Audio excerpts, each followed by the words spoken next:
My name is Patrick J. McGinnis, and I coined the term FOMO. That's short for fear of missing out, and it's why some people end up following the crowd. But we're not like them. We're part of a new species that isn't afraid to do things differently. I call us FOMO Sapiens. And this is the show where you'll meet people like us, phenomenal FOMO Sapiens, to learn how they find the courage and the ideas to live exceptional lives. FOMO. FOMO. Welcome to another episode of FOMO Sapiens, the show for people who don't just follow the crowd, but instead take their own path to success in business and life. I'm your host, Patrick J. McGinnis, venture capitalist by day, author and podcaster by night, and FOMO Sapiens 24/7. Today, we're going to be talking about entrepreneurship in the Philippines and Asia with an amazing guy who I met when I was in Manila back in December. So here's how it all went down. I was in a town for this work project that had me meeting with a bunch of VCs and kind of entrepreneurship people. And everybody was investing in this company called Podcast Network Asia. And I kept hearing about it and my ears pricked up. And I was thinking to myself, I got to know more about that. So I managed to secure an introduction to the founder. His name is Ron Baetiong. And we had dinner. And it was just synchronicity. We had so much to talk about. We ended up actually forging a little partnership. I'm working with his new company, Pod Machine, on some of the stuff I do. If you see my TikToks or my Reels, that's all those guys helping me out there. And Ron told me his story. And I got to tell you, I loved it. And it made me annoyed with myself that we don't cover more international founders on this show. This is something that I don't know why I'm failing at this, because this is what I do for a living. I invest in companies all over the world. And it's like pretty messed up. So it is a goal. And by the way, if you know people who would be good for the show that are doing really crazy stuff, interesting stuff, send them my way, please. But when I met Ron, I just thought, this guy, he's a FOMO Sapiens. We need to have him on the show. And let me tell you a little bit about Ron. He founded Podcast Network Asia, which is the biggest podcast network in the Philippines. It helps produce and monetize shows using tech. He also hosts the #1 business podcast in the Philippines. It's called Hustle Share. I was on the show. He also created, listen to this one, Chatbot PH, the first chatbot development company in the Philippines. I love that. And then he exited that. And I just think that's, he was way ahead of his time on that. This was, not today. It was like, a while ago. And he also founded the largest nightlife app in Asia, Party File. Guy's got the real sort of knack for naming stuff. I like that. What you're going to learn about today is, first of all, Ron's path. He's just like a classic entrepreneur where there's so many ups and downs. We're going to get into it. He will tell his story, and the way he tells his story, it's so compelling. It's very cinematic. We're also going to talk about what it's like to be a builder and entrepreneur in Asia. What are the opportunities, the challenges, what's different, what's the same? Just get into that. And we're going to learn about his new company, which I think is really cool, Pod Machine. I'm excited about it. I'm using it, as I said. Go check that out as well. Pod Machine is a really interesting product, especially if you're a podcaster or you want to be a podcaster. It's just a great way to get into the business of podcasting at a low price point with high quality. So we'll be talking about that as well. Now, my small ask today is for Ron, because I love Ron and I think he's an awesome guy and I want to support him. Check out his company, Pod Machine, and consider using it. Okay. I really like it. I've been using it now for a couple of months, and they're doing all kinds of stuff with my TikToks and my Reels, and they put them together for me and help me to post them and make them do okay. And we have a whole plan to grow on that front. And so that's all because of Ron, all inspired by Ron, all taken care of by Ron and his wonderful team out of Manila. So go check it out. It can be really a very powerful tool and something that you should consider if you are in this world. All right. And now it is time for the first question of the interview. And as you know, I like to ask the same question every time. And the question is this: what's a formative decision you've had to make to get to where you are today?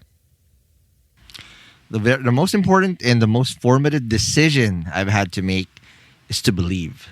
Okay, that sounds very cliche, but just to provide a background, I come from the Philippines, born and raised here. And from where I come from, social mobility isn't very, very normal. So a lot of my friends, especially my family, typically hover from a very low middle class to a lower class income. And the most important decision is to believe that we can make it up. When I say we, because whatever I'm doing now is a product of my dream and my mom's dream combined together. And the only thing that we really wanted to believe was, no matter how dire, how difficult life was before, is we could ever buy a house. And through the hustle, I'll tell you later how that works. But the decision I've really just sum it up. The most important thing is to believe when everything looks dire around me. Do you have a role model? I'm curious because it's harder to believe if you don't have a role model. It's harder to believe if you don't have a role model where you live. But who did you look to? It's cliche. It's never just one. The role model, obviously, in terms of how hustling is, which is all about everything that I do now, is my mom. She never said it out loud that, hey, you should hustle.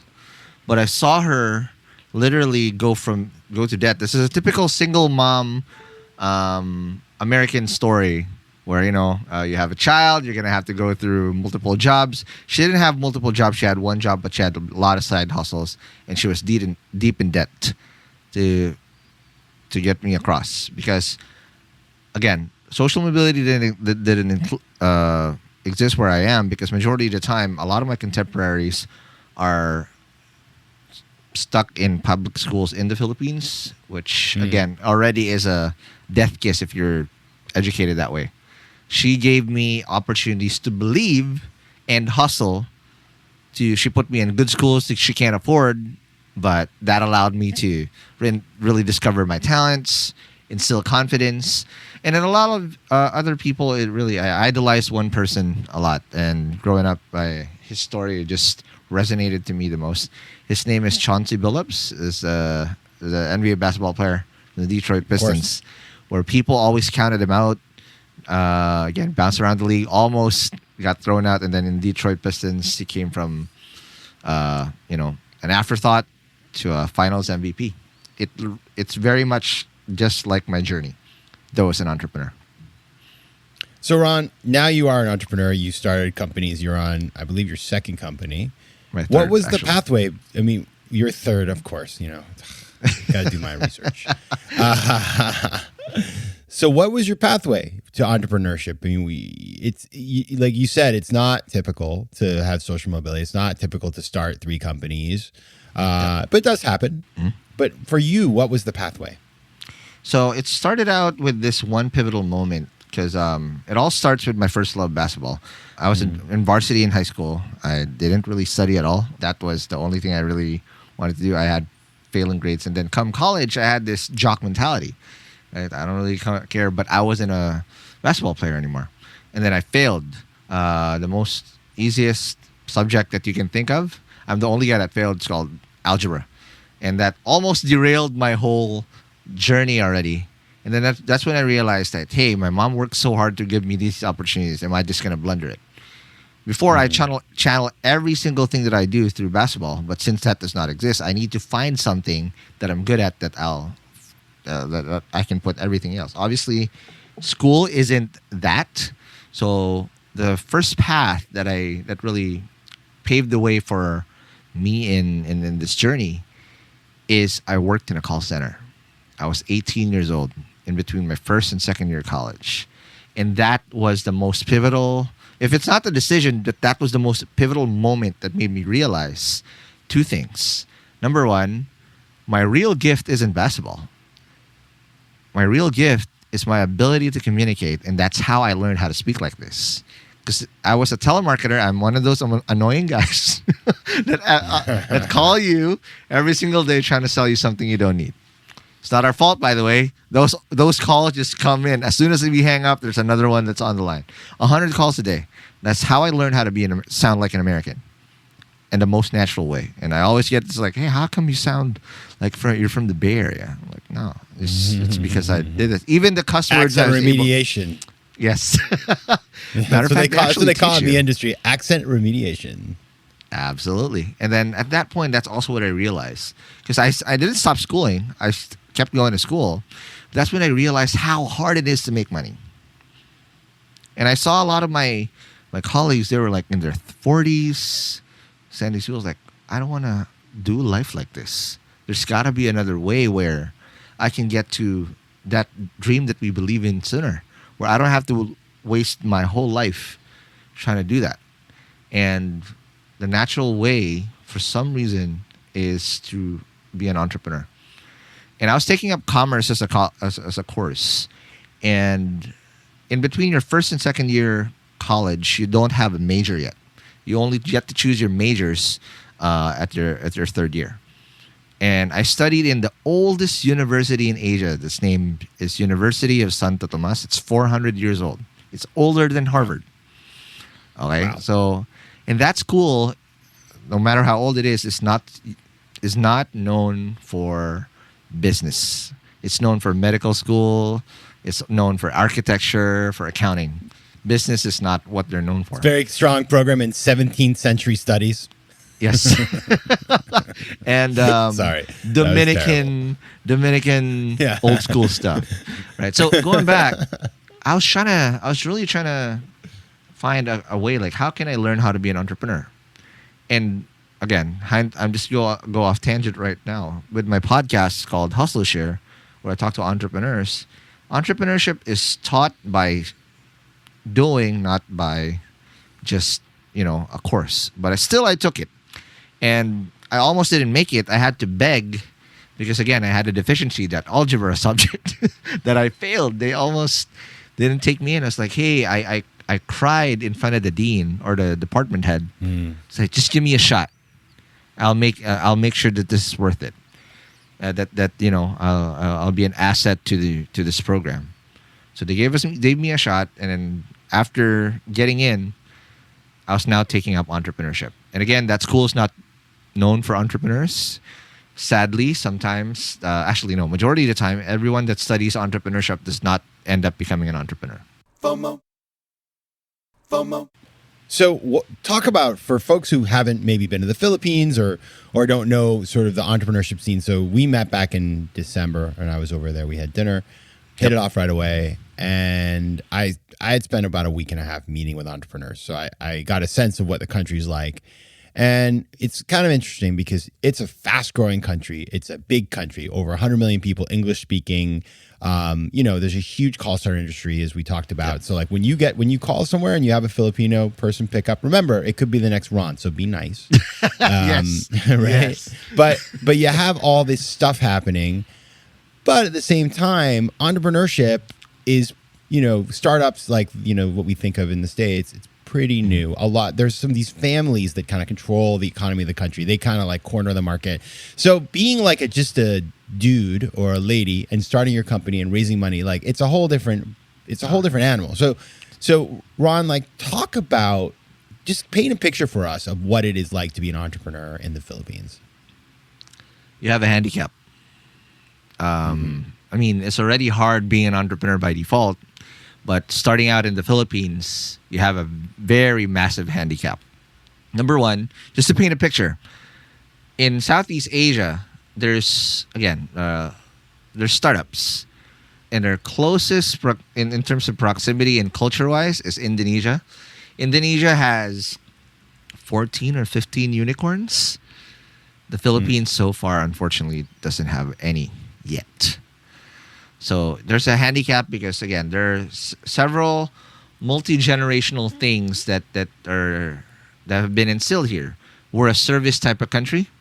We're typically used to doing that, and in terms of employment, since the colonial times of the Spanish, the Americans, that's just how we're wired. You're not supposed to be the one making an enterprise because, again, it's typically those are who are already historically elite at that point. So starting off where I came from, I knew that doing a traditional business, and every one of my classmates were just trying to do SMEs. So there's no knock in doing that. They were trying to do food carts, buy and sell.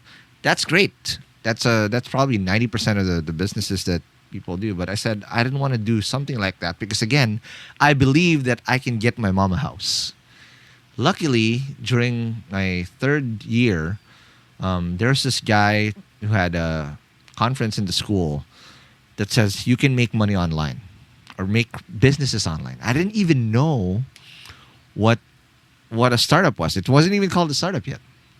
But during his talk, I thought of something.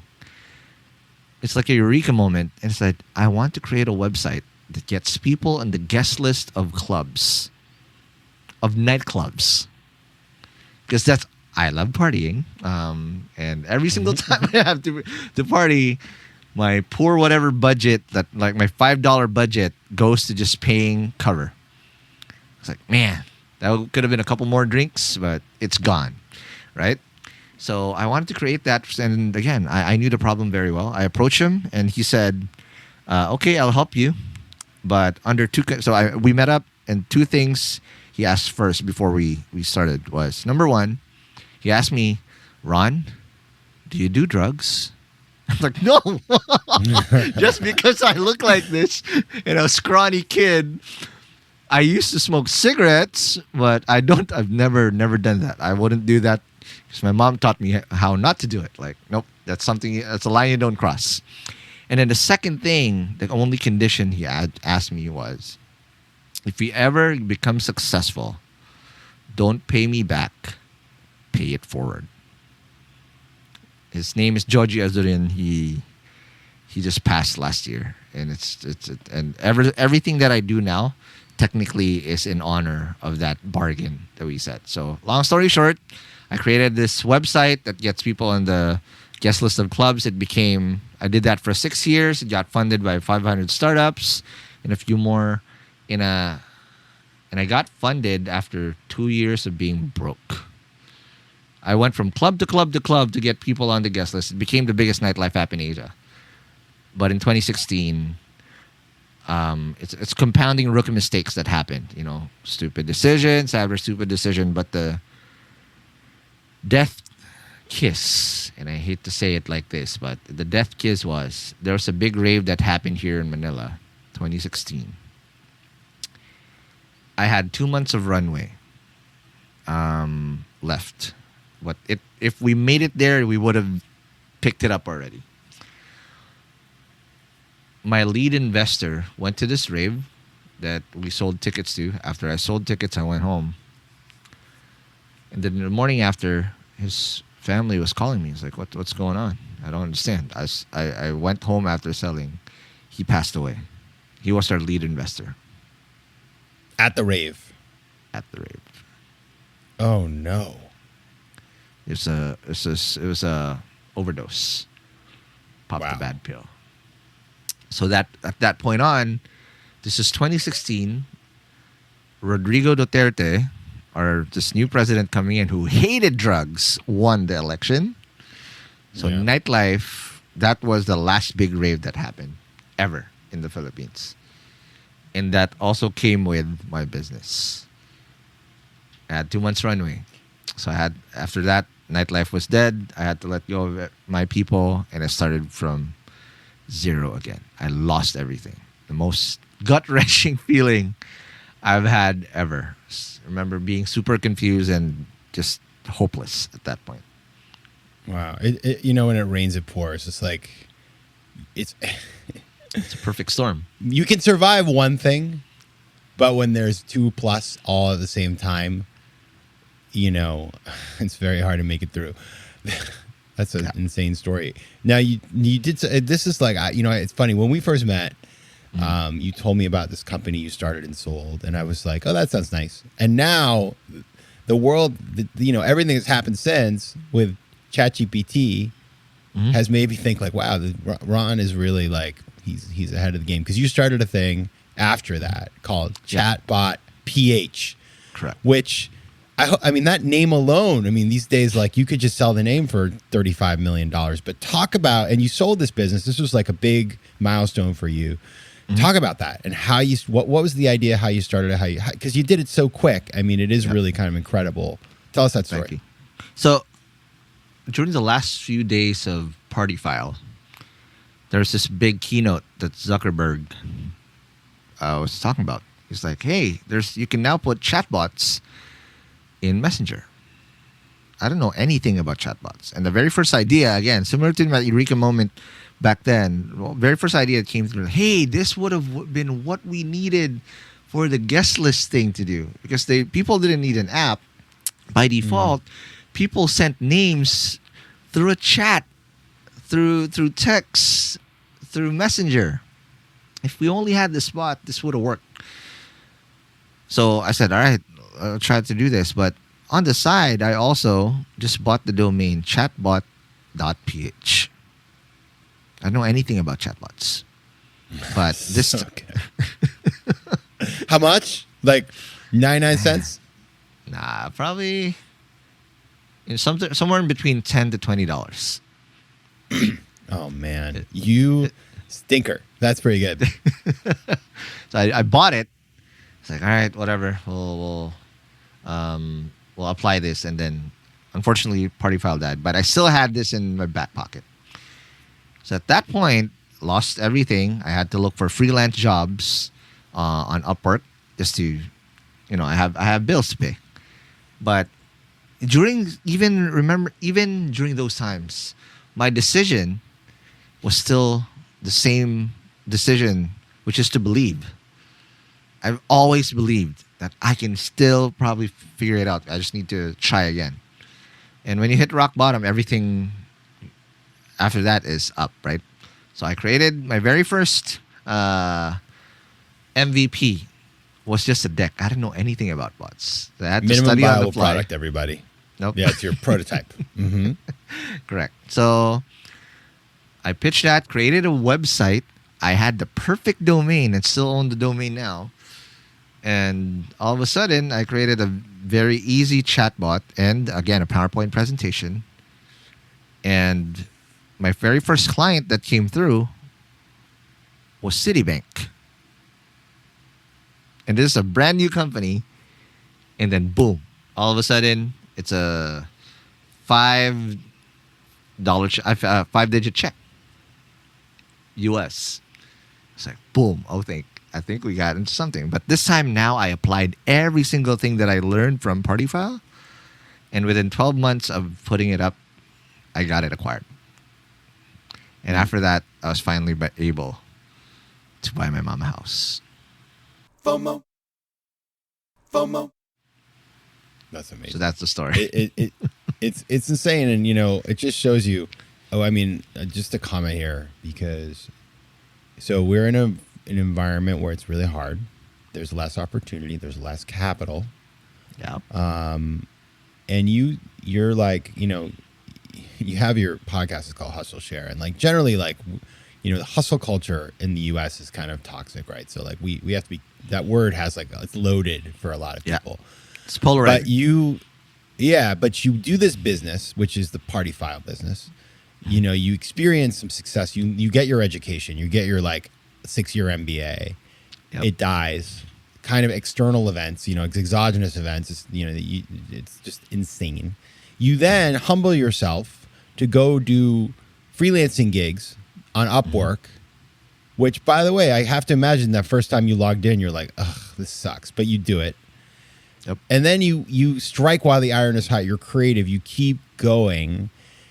Like that, it's really hard to teach that. That's hunger. Like, it's funny. I was talking to some folks the other day about investing and how to think about investing. And as companies get bigger, what changes? And the word the person said was hunger. They lose the hunger the minute you get comfortable right now. Mm-hmm. So that is like a journey that I think a lot of people can relate to. You have some success. You achieve one of the goals, which is buy your mama house, which is awesome. And someday maybe you'll take me there next time I'm over by you. Yep. But you don't stop. And I think now we're at like 5 companies, by the way. You said 3. I'm thinking there's more because you got Podcast Network Asia, you have Pod Machine, you have your podcast. So you got a lot, you've got all these other things going on. And what's interesting too is your next set of projects we'll get into now, it all is kind of thematically tied because you get into the world of podcasts, which we all love because we're all here together on FOMO Sapiens. You start a podcast network, and then you start Pod Machine, which is a business I want to talk about predominantly here because I think everybody should know about it. And you have your podcast, which I was lucky to be on. So let's go to the present day because right, everybody, just so you know, like right now it's like late in the evening in the Philippines. People there work overnight because of the nature of a lot of the businesses which are serving the U.S. and other European markets. So like it's a culture where people just like, it's very normal to like go to work at 7 p.m. whatever. And that's why when you call over there and you call your bank if somebody picks up in the Philippines, that it's the middle of the night for them. So be nice, remember. But Ron, talk about what you're building with Pod Machine. I mean, I think it's in a little bit about how you kind of got into that business via Podcast Network Asia, because that's by everybody. That's how I heard about this guy. I heard about Podcast Network Asia when I was in the Philippines. People were talking about it. It was like the hot company in town, and I heard the word podcast, and I was like, got to find out more about this. So talk about it. So this all ties up to the very start where my mentor was asking me, because somewhere after selling Chatbot PH, you're right. The hunger, when you're full after that win, you're not that hungry. And that's foreign territory to me because I'm always hungry. And I've always asked myself, what do I want to do next? And then it dawned on me, hey, I made a promise to my mentor that if I ever want to go become successful, I shouldn't pay him back. I should pay it forward. But I don't want to do talks and all of a sudden just be everywhere, because that was an ego trip and also a waste of my time. I still had to run the company. And if there's one thing that I always wanted to do that I never gave myself a good shot at, was I wanted to be on radio. So I studied how to do like radio, voice acting, some thingamajig, and then I applied because I've always wanted to be on radio. And then nobody called me back. And then my then fiance, my wife now, says, you know what? Why don't you just create a podcast? Like, okay, sure, I'll just do it. So I can cuss, and I love cussing. I don't want anyone to just say that I can't do anything. So I created a podcast called Hustle Share for one specific thing only, because I wanted to pay it forward, because I made that bargain with my mentor. So now I created a podcast that basically covers all the best journeys of the founders that I know from the Philippines, because again, it's rare and you have a handicap, but there are winners and there are a lot of lessons in between. But during creating this podcast, I also saw that there's such a big opportunity in podcasting in Southeast Asia and around the world. So I created, after 6 months of doing it, I saw the problems. First off, nobody wants to edit their own show. Everybody wants to talk. Nobody has the time to edit. Number two, the quality of sound back in 2019 when we were starting this varied so much. Some people sounded like us.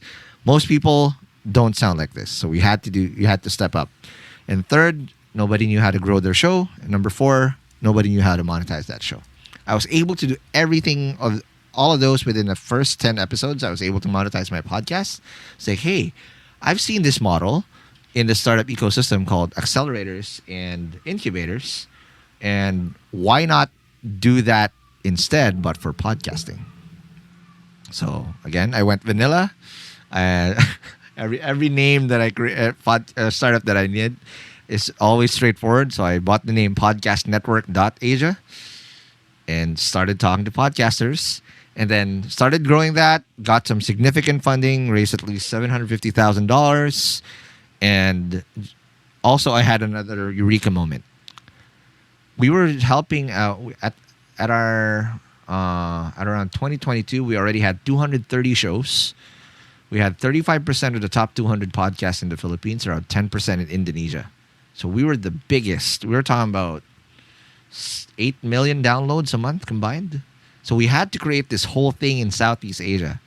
But another eureka moment came through to me that, hey, 70% of the shows that we're working on in the Philippines are done in English.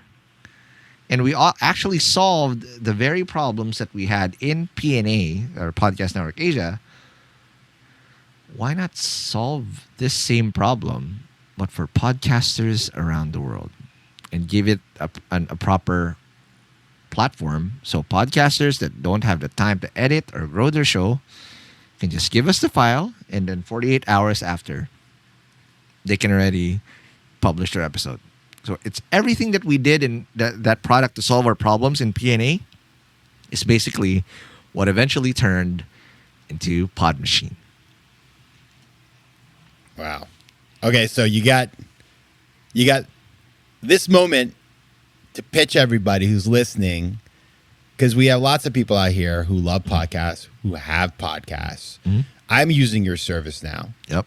For all of my TikTok, which everybody knows about because we've been talking about it in our show. For my reels, so I'm using some parts of your service. Mm-hmm. Tell us about, this is it. Like, here's your big moment, Shark Tank moment. Mm-hmm. Pitch the business and let people know what they can get if they sign up. Sounds good. So if you're an existing podcaster or an aspiring podcaster, podcasting shouldn't be hard. The one thing that people don't have is time to edit their show, because it takes around an hour or two to already record. What we do in Pod Machine is basically a full service podcast post-production thing that we do. So all you need to do is just go to podmachine.com. There's a free trial and drop us your file. And if you need guidance on how to get it done, we have amazing podcast managers that can help you out and walk you through the process. And for as low as $50 on our current pricing, it's going to increase soon. $150 actually. You can get 4 episodes edited end to end, and all you need to do is just drop a file. 48 hours after, you're going to get a fully produced podcast ready for that. But also, I just want to give you a sneak peek, and I haven't told you this, Patrick, but we're also breaking news. Exclusive here on FOMO Sapiens. We're also helping brands create a brand new podcast network, similar to what we did in P&A. Because what we're seeing, and I'm not sure if you're seeing this trend, podcasting is now becoming category based. It's similar podcasts. Like similar to, say, what HubSpot Podcast Network does or the LinkedIn Podcast Network has. It's similar shows cross-pollinating against each other that basically, all encompassed by one brand on one circular topic. So if you have a brand or you have a network or an organization that wants to represent and give multiple people voices, that's exactly what we did as P&A anyway. We source out, we just don't do the post-production. We can do so much more on top of what we do in Pod Machine. First one is we can also help source out talents or the best hosts, because the success of a podcast doesn't just rely on how you edit it. It's who's hosting the show. Number 2, we also help market it to the point where, again, similar to what we do for Patrick, create reels and make sure that there's a science to how you're acquiring listenership. And number 3 is to help you monetize. Podcasting in 2023 is very much video driven, and you need to be on YouTube as well. That's why we're doing these videos with Patrick, because you need to start investing in your video strategy. And of course, lastly, analytics. And this product now, powered by Pod Machine, is called Podcast Network Builder. If our very first iteration in what we're doing is P&A, we are now PNB. There you go. Wow. And next is PNC. There you go. that. By the way, that's a terrible joke. I'm going to leave it in so you guys know how bad my sense of humor is. But I should edit it out and save us all the groans. All right. So Ron, this is incredible. I'm just proud to have you here, because I think what is so special is, and this is not, by the way, there are lots of, not a gazillion, but there are other great entrepreneurs, whether in the Philippines or other countries around the world, who are building companies that service global needs, and they're using the newest technology and the newest creativity. So you are part of that group, and your story is one that we can all listen to. And if you're listening from the Philippines or Asia, you know what we're talking about. So Ron is a great example of what you can do. Now, if you want to find out more, so the cool thing is, if you like Ron and his voice, which wasn't good enough for voiceover acting, but is good enough for podcasting, you can find him on his own podcast, which is called Hustle Share Podcast. Go to hustleshare.com. I was on the show a little while back. Yep. It was your 100th show or your 400th show? Fourth anniversary. Like that was you. 4th anniversary. And it was a great conversation. And if you want to find out more about this business, Pod Machine, just go to podmachine.com. Go check it out. And we are offering, if you use the code FOMO Sapiens, you got a deal. Yep. But both in Pod Machine and Podcast Network Builder. Just go to podmachine.com. Yeah. So check that out, and just think about starting something today. This is my big takeaway from this conversation. I mean, belief is it's a free thing that you can have. It's hard. It's like the hardest free thing ever to have. But if you can have it, then you can do amazing things. All right, Ron Baetiong, CEO of so many companies, but most excitingly, Pod Machine. Thank you so much for being here. Thank you. And again, I'll just wrap this up with one thing. And you said it right. My mom always taught me that if I'm ever going to dream, do it well because it's free. Be very, very, very specific over the type of dream and don't let anyone tell you can't do it. FOMO. If you like today's show, please be sure to rate it and recommend it to your friends. And as always, you can find me on Instagram at Patrick J. McGinnis, on Twitter at PJ McGinnis, and on the web at FOMOSapiens.com or PatrickMcGinnis.com, where you can get all kinds of free resources to live a more decisive and entrepreneurial life. FOMO Sapiens is recorded in New York City. Theme music is by Mike McGinnis, and editing and post-production is by Josh Elstro. If you like today's show, please be sure to rate it and recommend it to your friends. And as always, you can find me at FOMOSapiens.com and at PatrickMcGinnis.com. To advertise on FOMO Sapiens, reach out to contact@FOMOSapiens.com. FOMO. FOMO.